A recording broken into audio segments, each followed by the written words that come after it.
This is Bonjour Chai, the Pride and Prejudice edition. I'm Avi Feingold in Montreal, and I'm here with Phoebe Maltz-Bovey in Toronto. And as always, Zach Hoffman behind the boards. We are your Frozen Chosen.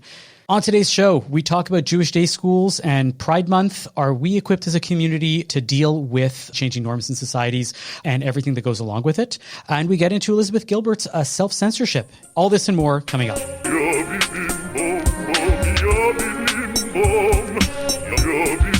Phoebe, how's it going? It's going great. How are you doing, Avi? Doing all right. End of the school year for the kids. I'm going to be in Toronto next week for some other work-based stuff.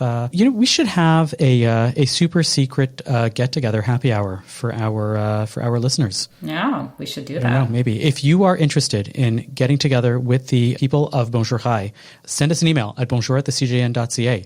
Anytime between when you hear this and I'd say Wednesday, and we'll send you an address with a super secret location for a super secret Bonjour Chai happy hour that was just decided on the spot. And I have to look into some super secret Bonjour Chai childcare. Oh, we'll figure that out. So we have a lot today. Tell me what's going on with Elizabeth Gilbert. Elizabeth Gilbert is best known as the author of the 2006 memoir, Eat, Pray, Love. And I'm just going to say that I, for some reason, all this time was conflating this in my head with Live, Laugh, Love, which is that slogan that would be on like a throw pillow. So it's kind of the same vibe as that, but it's actually a really massively best-selling book that was turned into a 2010 movie starring none other, a little-known actress you may not have heard of called Julia Roberts. I don't know who that is. I know. This is a Jewish character? Rokovich sounds Jewish, no? I would have thought like Croatian or something. But in any case, Elizabeth Gilbert just came into the news again for having made a video in which she announces not quite the unpublication, but the indefinite postponement of her forthcoming novel, which I had not even known existed until she made this video, to be called The Snow Forest, which was supposed to come out February 2024. She announced that last week. This week, she announced it's not because over the weekend, per this video, she learned from her Ukrainian readers that she should not be, at this moment in time, writing a novel about Russia in any capacity. Now, the novel, from her description, from the descriptions of it, I obviously have not read it. Nobody's read it. It never appeared. Is set in mid-20th century Russia and is about very particular topics that have nothing to do with Russia's aggressions in Ukraine today. Well, in mid-20th century, Russia was aggressive to everybody. So, yeah, so it's entirely possible. The idea is not that, yes, my point is not that Russia at that time was blameless in all things, nor indeed it doesn't sound from the description of this novel that it's at all that way. It sounds, if anything, somewhat critical of Russia.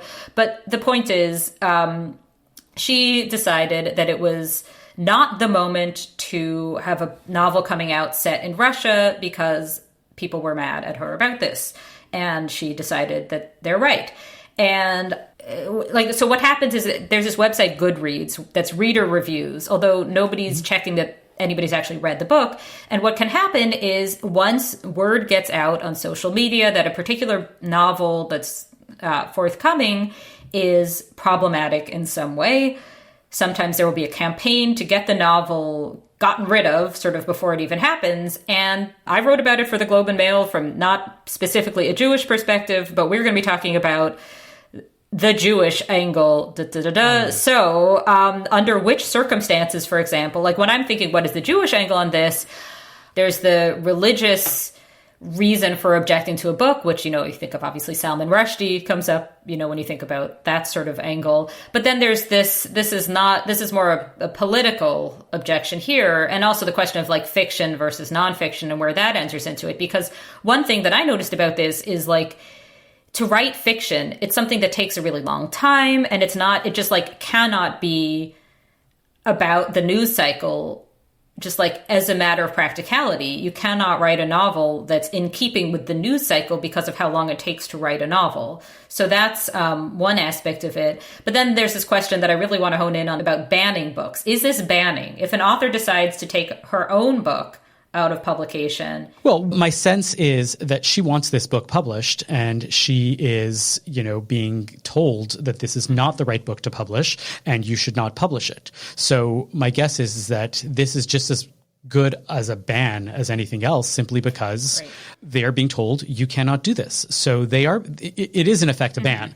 And I'm against book bans. I'm against, not only, in the right wing, sort of way, but if people on the left, right, are against all of these book bans that are happening in the US in these libraries. And now there's bans against book bans. I heard about this, that apparently even Illinois right now has a law in the books that bans the ability for libraries to ban certain books. Sure. I mean, so there are a bunch of things here. One is that I would say that this needs to be separated. This is going to be maybe a theme for today's episode. This is not actually splitting left-right. What seems to happen I'm just using that as a framing. Sure. No, but what's interesting is normally these things do, right? So there's kind of a progressive sense that when an author does a problematic book, that they're, offending marginalized people in some way, and that was insensitive and they should not write that book or should change it in some way. Here, what's happened is a little different. There was this Goodreads campaign it was something like 175, although it kept fluctuating, 1-star reviews from people who had not read the book, who were basically like, this is about Russia. Our protest campaign is to give 1-star reviews to this book and say that it's romanticizing Russia or Russians and be mad at it. It's not that people disagree with anything in the book because they don't know what's in the book. It's just somehow the word has gotten out that this book is bad and should be, and is the site of a protest, basically.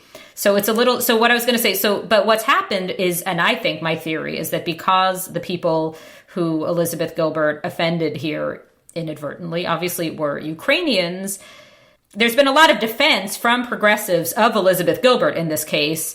Everybody seems to find the whole thing a bit ridiculous, except for some Ukrainians on Goodreads. Yeah, what people essentially are saying is you might be seen as pro-Russian by writing this book, by publishing this book, and you don't want to be seen as pro-Russian in this day and age. And what's interesting is that she/her publisher seem to have come to this conclusion, perhaps based not on a really accurate assessment of the readership, but a bunch of people this happens all the time in all sorts of contexts where 10 people, 100 people, whatever, are really vocally mad online, and powers that be make huge business decisions as if that's representative of some kind of broader sentiment when it's not. So that's what's confusing here also. This is one of the downsides of our connected culture, and we need to figure out a way around it. I think that anybody who's not willing to sign their name to an idea must be ignored in some way or another. I feel like one should... Well, some of them do put their names. It's more that they have not read the book because it's not out yet. That's and too. I think that's a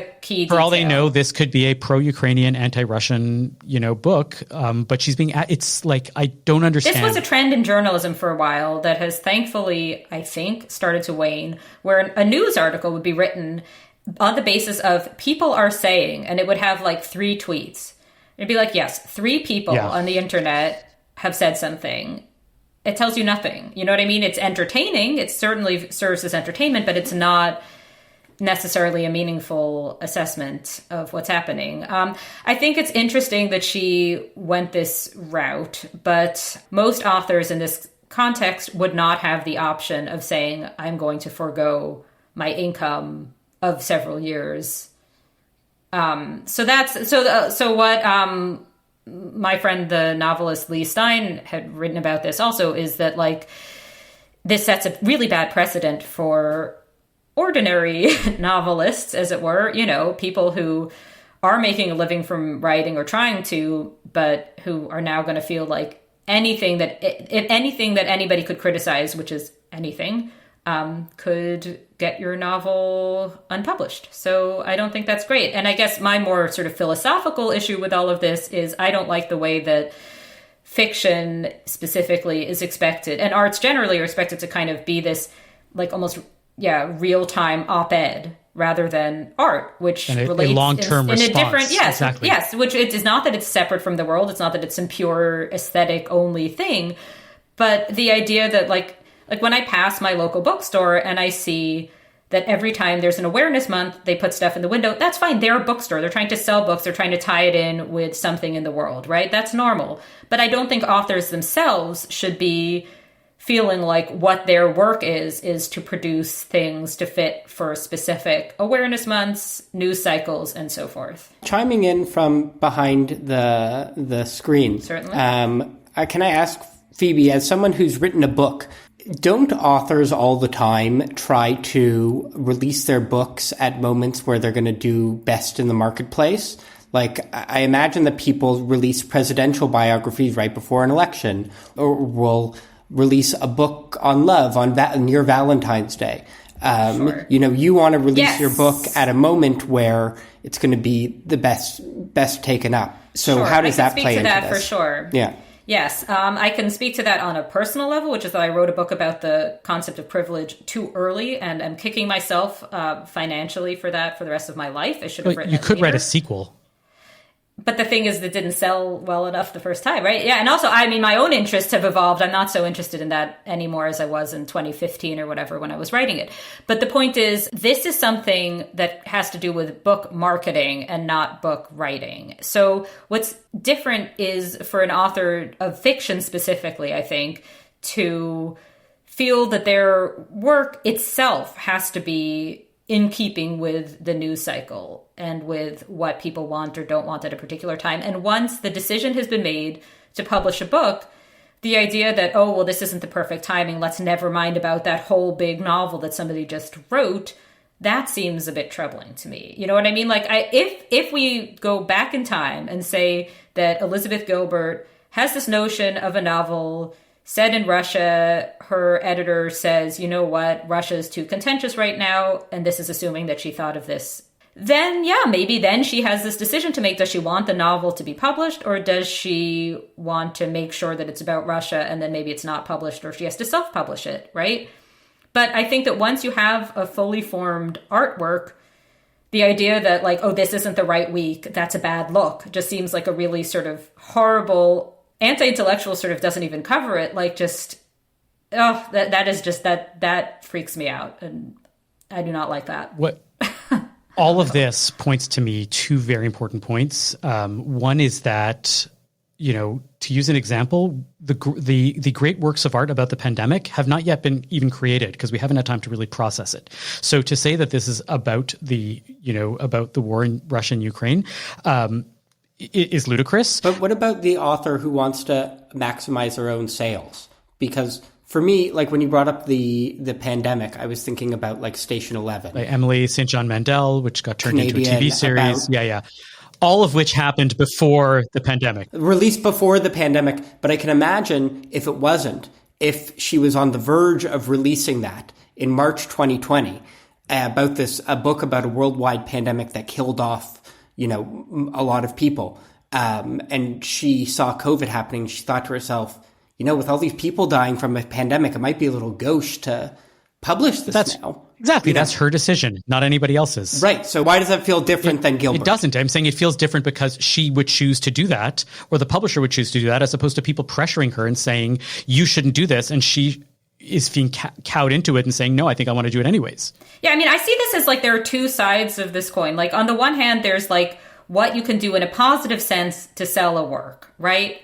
You have to be a complete, shameless, self-promoting sellout if you actually want to sell a book. There's no other way of doing it. There's no, I have my principles, I'm not going to do an awareness month because those are corny. No, you have to do whatever it is. And that's how, otherwise people are not going to find your book. It's not going to be in the world, and people will not be talking about it, people will not be reading it, whatever. But then the flip side to that, unavoidably, is if that's the value system in place for selling books, if that's the marketing structure in place for selling books, what happens when a book doesn't fit into an awareness month? And more to the point, what happens when a book feels like this isn't the moment? And I think the problem is, must absolutely all of artistic creation fit into a moment to be worthwhile? And my thinking is no. For me, as a writer of a different type of work, yes, like the news cycle is more relevant for what I do. But for a fiction writer, it seems to me that they should not be beholden to these things in this way. I also do want to try to move it back a little bit to the Jewish angle, though, and talk about just like The hypothetical that I keep going back to is think about World War II and the Holocaust, right? As one certainly does. I think about it all the time. How would I not? But the fact of the matter is, like, would it have been big hypothetical? There was no Twitter then. I am well aware. Lenny Riefenstahl was not a TikTok star to be canceled. Right, is that what you're saying? Exactly. Had she been, should we cancel her? Well, should we? Your question. My question is actually whether a novel set in 19th century Germany, but written in the 20th century, whether Jews ought to have campaigned for that to be A novel about Germany. Well, that seems so obvious, right? No, I don't. I'm telling you that I don't think anybody is going to accuse me of sympathizing with Nazis. I am telling you as a Jew that I don't even believe in banning heresy. Barr accused me of anti-Semitism on Twitter, but that's neither here nor there. I think that we should not be banning heresy even. Well, right? exactly. If it's actual heresy, they put it out there and then tell people, right? Not that Judaism has heresy in the Christian sense of it. Yeah. But yeah. Come for your girlfriend, stay for the absence of heresy in the Christian concept. Yes, exactly. Catchy billboard. Why am I not writing billboards? Are you in the market for a new watch or a special piece of jewelry? Are you looking for the perfect engagement ring to pop the question? Atelier Lou has all this and more. Eric and the team at Atelier Lou can craft a piece for you, or you can select from some of the exclusive designers that they offer. From a simple bangle to a statement necklace, Atelier Lou can make you or your loved ones sparkle. Located in the heart of Westmount in Montreal or online at atelierlou.com, visit Atelier Lou for your next watch or jewelry purchase. And when you do, make sure to use promo code BON18 for 10% off your next purchase. That's atelierlou.com. So, this is a topic that never really is going to go away. We've always been looking at it. The lens in which we're going to look at it from today specifically is because of a story that is emerging out of the Bialik School in Toronto, which is a non-denominational elementary school, but Jewish, meaning it has Jewish values and culture. There was some issue with some books in the kids' library. The librarian bought some stuff that may not have been appropriate. Parents find out. They use this as a pushback on this and other various gender-based issues that had been coming up over the past year. This is something that emerged in May, I think, of this year, so about a month and a half ago. And essentially, their parents are saying, the term that I used was that they're liberal, but they're not woke, in the sense that they're like, no, we're down with progress, and we're progressive individuals, and we care about change, and we are okay with, LGBT activism, and being gay is okay, and being trans is okay. All of this stuff is there, but we're not that woke that we need to, put it in our kids in kindergarten classes, and we need to insist on these things and that's too far, right? That we're liberal, but we're not too liberal. And the school ultimately agreed to several changes. They clarified what they were intending to do, regardless. From what I understand, it came into a public eye because of a Facebook group. Yeah, so there was a Facebook group, and that's where I, in sort of back channel ways, learned about it. But there was a tweet by John Kay, who we certainly know, a friend of Bonjour Hi, does not mean Bonjour Hi endorses this particular tweet, who posted on May 3rd a change.org since removed petition that had since closed. I don't know if it's removed, whatever. I don't know what petition closed means. It says from the screenshot that the petition had 394 supporters, and that's this letter on behalf, according to the letter, of a large and quickly growing group of concerned Bialik parents. Okay, so that's where this entered the public consciousness, as it were. And that letter talks about, that there are concerns about the sweeping effort by Bialik to introduce gender identity topics through the elimination of words like boys and girls, changing the 4 sons of the Passover Seder Haggadah to the 4 children, exposure to age-inappropriate books in the library, children being encouraged to choose between being the Shabbat Ima, the Shabbat Abba, Saba, or Safta, and so forth, to children starting as early as SK, that's senior kindergarten, I'm guessing. This SK is senior kindergarten, yes.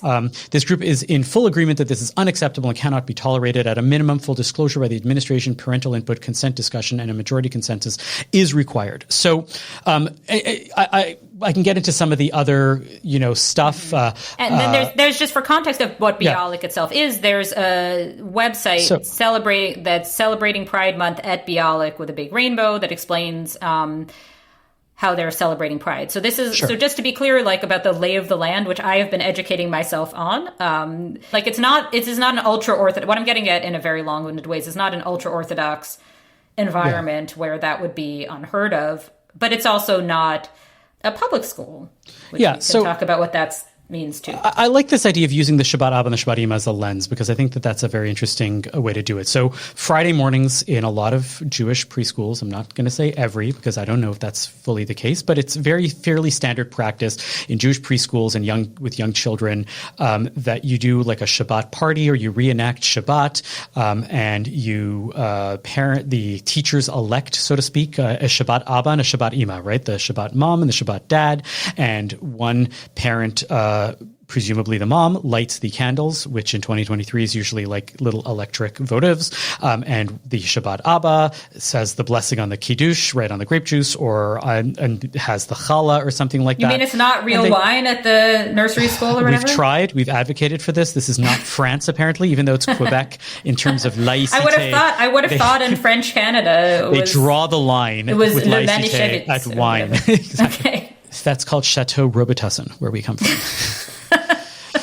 So this happens, and of course, clearly at maybe there was some issue at Bialik, and they were trying to. There was an elimination of the Shabbat Abba and Shabbat Ima and the gendered roles that these children would have. Specifically, they write in their follow-up letter to the parents, like in response to all of this, that they are now no longer going to refer to it as Ima and Abba Shabbat. They are going to refer to them as Mikablei Shabbat, right? The Shabbat welcomers or greeters. And the weekly appointed Mikablei Shabbat will be invited by their teacher to participate fully in leading their peers through all the components of the Shabbat celebration, right? That it's not a gendered role or it's not a gendered title, and that's the way it's going to work from now on. On the one hand, right, I can see why a school would go and say, listen, if we care about personal pronouns and if we care about the fact that kids sometimes know from very early age that they are, not the gender that they were born or assigned at birth, but there is,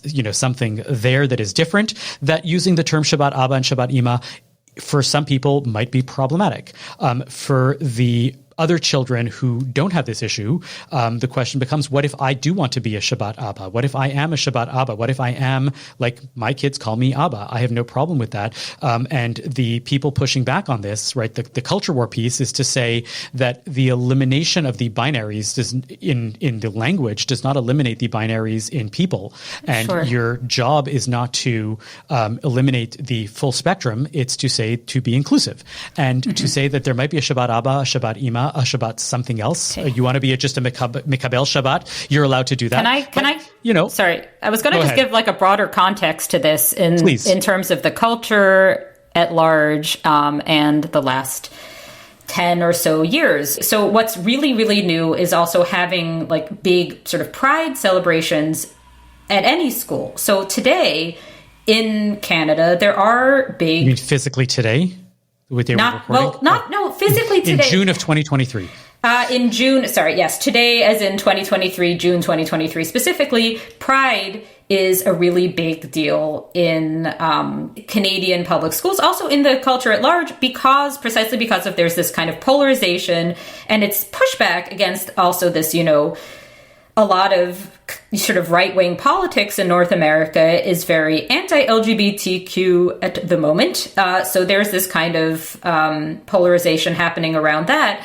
So a lot of what's happening is new. That's sort of what I'm trying to get at, is that a lot of what's happening in society is new, not merely, as we sometimes talk about on this program, new and hard for a traditionalist sort of person to wrap their head around, but new even to the most sort of progressive people. Does that make sense, what I'm getting at? Which is different from I think what you're pointing to, the idea that like we really need to measure change in terms of generations and not just in terms of weeks or months or years. And that's what's happening at Bialik and Jewish day schools across North America, across the world, seems to be exactly that. And yet people have a hard time with change being generational and not immediate, in the sense that like if I need pronouns to be introduced, right now, they need to be made sweeping changes across the board. Everybody needs to be using pronouns in the appropriate way. Otherwise, I feel personally violated. So with pronouns, what I understand... Just as an example. Yeah, what I was going to say is in the public school, as I understand it from what I've learned about, children are not they're not forced to give pronouns. They are invited to, if they want to share pronouns, do so. But like the whole thing of having to state your pronouns could be awkward for a trans kid. It could also be awkward for a kid who is not trans, and they may not want to. There are all sorts of reasons somebody might not want to. So the idea is, I think, not to emphasize that for children, but a teacher might give their own pronouns or something like that. The issue is that this has been very much covered in the mainstream Canadian media when it comes to either public schools or the publicly funded Catholic school system and how they're approaching Pride. And also there's been some coverage of how Christian and Muslim by the way, this is interesting. Conservative parents are sometimes pushing back. Yes. I've heard about this from day school heads of school, that the model, and this is part of where this conflict seems to be happening, the model seems to be changing in schools, right? When you talk about public schools, you're often dealing with, as you said, a school that has an education board, that has a board that they have to answer to, that has a district school board, where there's a lot of transparency in the decision-making process and the way in which things work. Now, private schools and Jewish day schools in particular are often moving to a consumer model, which is, this is our decisions. This is how we have set up our school in the way that we think is the most ideal way possible. You're free to send your kid to this school, or you're free not to. That's not your choice, but we're not listening to your educational input, right? Based on this, we are going to do this when it comes to LGBT issues. We're going to do this when it comes to Judaism. We're going to do this when it comes to lunch choices, right? You come to our school or don't. We don't care one way or another. And if we see that there's no enrollment, we may change our policies, but that's, different than saying you have to make this change because we as the parents demand it. And that this push and pull between private school parents who think that that the public school system and the public school model still applies to their private school has changed, and that seems to be a factor in this entire discussion as well. Okay, yeah, I wanted to ask you too, as people who have kids, if your child was in kindergarten and they were asked, do you want to be the Shabbat Ima or the Shabbat Abba, or if the teacher said, we're going to play house, who wants to be the mom, who wants to be the dad, how would that strike you? Yeah, would it strike you any way at all? In our family, there was definitely some sensitivity there, given that, mom works and mom is in what has previously been perceived as a traditionally male role in the Jewish community, definitely in the Orthodox community. And so, our kids were and still are sensitive about that.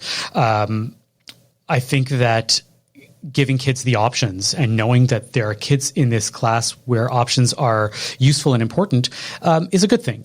But that doesn't necessarily mean... And also not every family has a mom and a dad. Some families only have one. Some for families so many reasons, exactly. Yeah.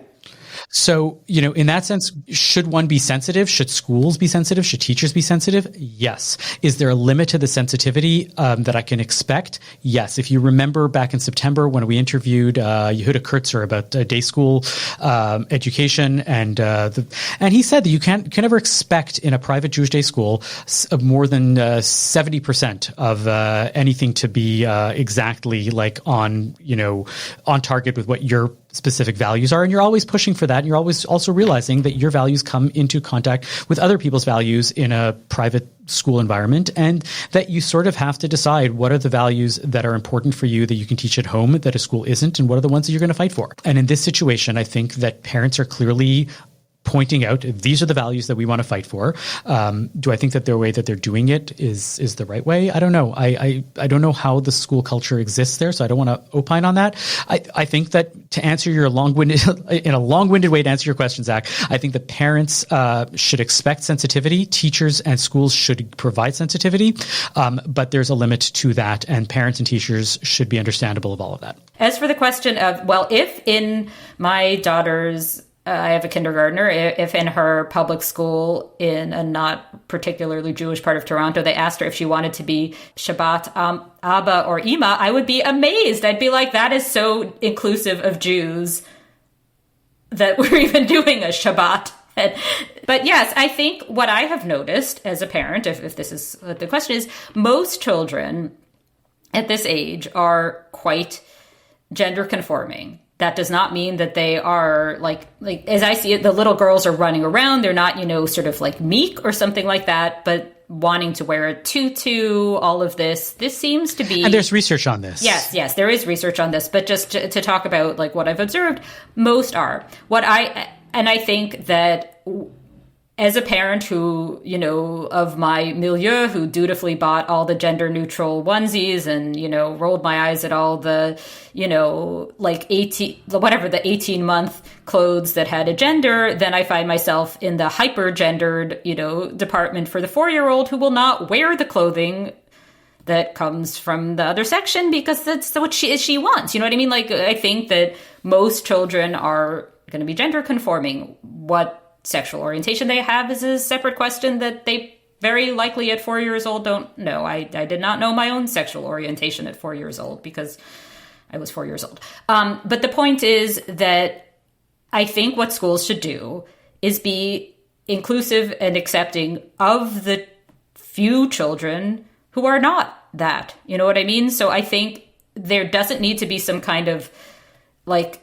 weird pretending that anybody might be of any persuasion in all ways, and that like you don't need to pretend that most people aren't as most people are in order to be inclusive and accepting of sexual and gender minorities, basically, is what I'm saying. And specifically in the context of young children, I would say err on the side of like playfulness and fun, and do as I would do when I was teaching undergrads, when I would say, like, if we're reading a dialogue from a textbook and like Pierre says this and Marie says that, it doesn't matter who you are and what your gender is, whether you read as Pierre or read as Marie. It doesn't matter. So what I would say is that, but I'm coming from a secular context. I do not have any investment in who is lighting Shabbat candles and who is saying the prayer. If I did, I might see it otherwise. I look at the Orthodox day school system, right, where, as I've said, I know that I'm not going to get everything. And I know that there have been significant problems with the culture and religious outlook and the values of my kids' schools. I know maybe I shouldn't be saying this in public, but I am. I'm sorry. It's true. There have been some significant issues. And I've come to realize that a lot of it has to do with the fact that the majority of the parents don't necessarily think the way that I do.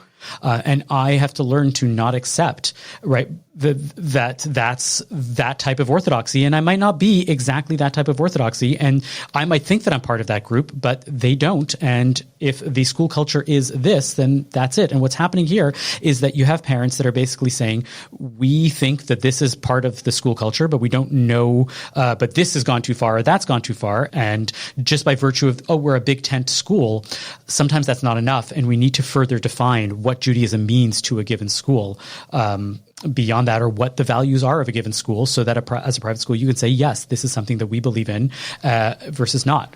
I also want to just bring in this issue of school as kind of a place in opposition sometimes to, or respite from, parents, which exists for public school and probably doesn't for a private religious school. Because, so you have in the States a lot of discussion of, like, if a kid comes out as trans at school and the parents are not informed, then you get parents who are annoyed about this, and the schools are saying, no, they're standing up for the children.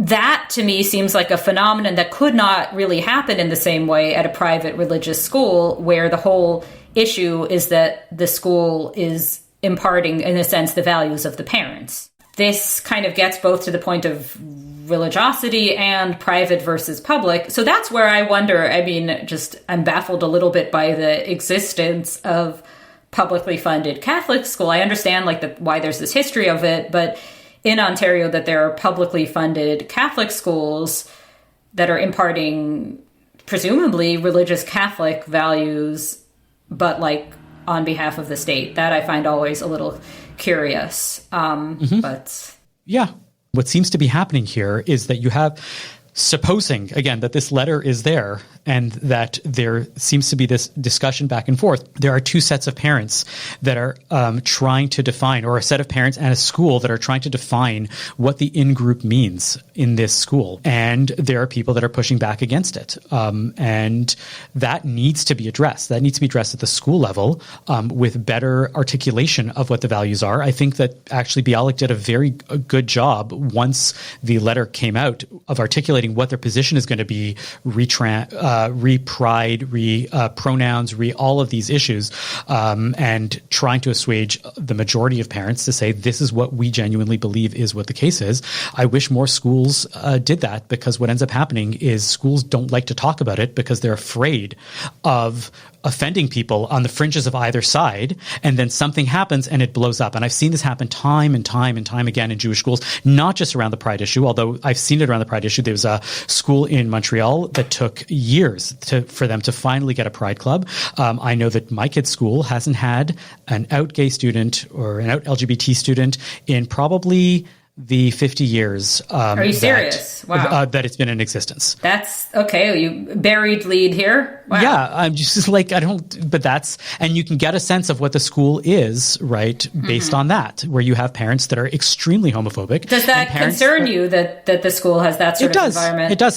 And I know that means that we have a job as parents to talk to our kids and to promote values that we care about. The school is teaching values, though. I would say if there haven't been any out gay students, that's a value. Absolutely. Because in the population, there are gay students, right? I'm aware. Yeah. And that's our job as parents to say, just because that doesn't happen in school, that tells you something about the school. We are different. We are accepting. We are this. We are that. We are a little more open about this, and that's okay. And I think that the parents need to realize that to go to a school and to say, this is absolutely unacceptable. This is horrible. This is bad. This needs to change right away.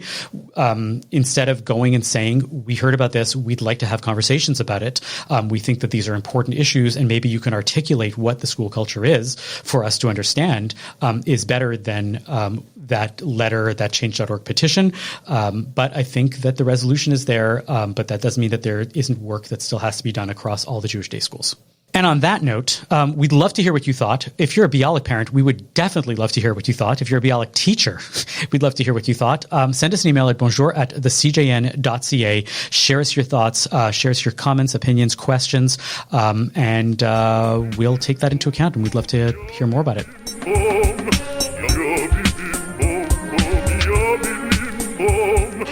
And with that, on to our nachas of the week. Phoebe, what's your nachas?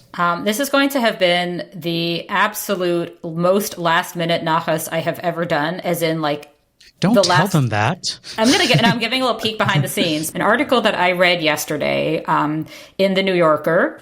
It came out on June 9th by Lucinda Rosenfeld. It's called My Inventions in Deconstruction, and it's this big New Yorker essay about having been about an affair she had, about the affair the now middle-aged writer had with her professor when she was a student at Cornell, I believe it was. But it's just this beautifully written, really, really interesting article about really so much more than what that sounds like. And that is going to be what I'm going to nachas this time around. I haven't checked it out, but it does sound interesting. So yes, it's on my list now. I'm going to talk about Gary Rosenblatt, who is the former editor, publisher of the New York Jewish Week. He has a Substack now, and he did this humorous piece. This is sort of a Shouts and Murmurs-y piece that he wrote entitled Synagogues Adapt Major League Baseball's Changes. Right? I don't know if you're aware that there's a lot of changes to the rules of baseball in an attempt to speed it up. And so he went for the obvious joke joke, which wasn't unfunny, though, of introducing, instead of a pitch clock, introducing a sermon clock, eliminating handshakes between the rabbis and the congregants in an attempt to make the high holidays or Can just I mention Shabbat how mornings extremely a little bit gendered faster. our suggested, our nachases are?